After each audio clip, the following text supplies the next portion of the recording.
இன்றே டவுன்லோட் செய்து உங்கள் ஃபேவரட் ஷோக்களை என்ஜாய் பண்ணுங்க. தம்பி மாதிரி ஒரு நல்லவர் உனக்கு புருஷனா கிடைக்க நீ கொடுத்து வச்சிருக்கணும்.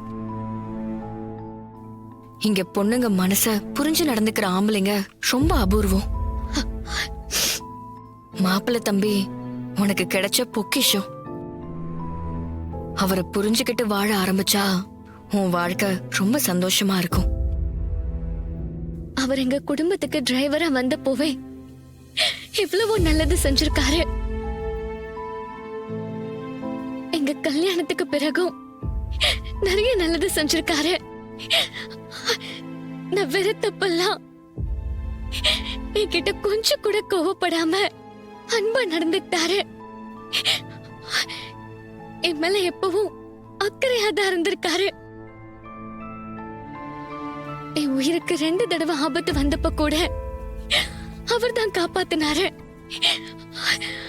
அவருக்கு ஏற்கனவே கல்யாணம் ஆனதுதான். ஒரு சராசரி பொண்ணா என்னால ஏத்துக்க கஷ்டமா இருக்கு.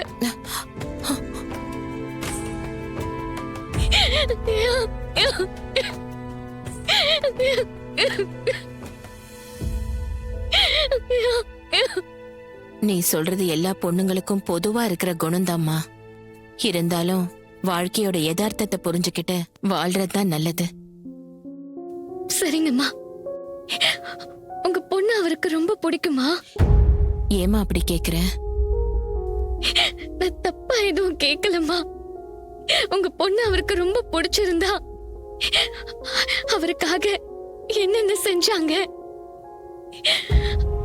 எப்படி அவர் மனசுல இடம் பிடிச்சாங்கன்னு தெரிஞ்சுக்கிட்டா நானும் அது செஞ்சு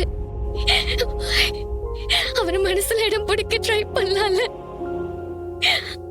அதுக்காக தான் கேட்டேன்.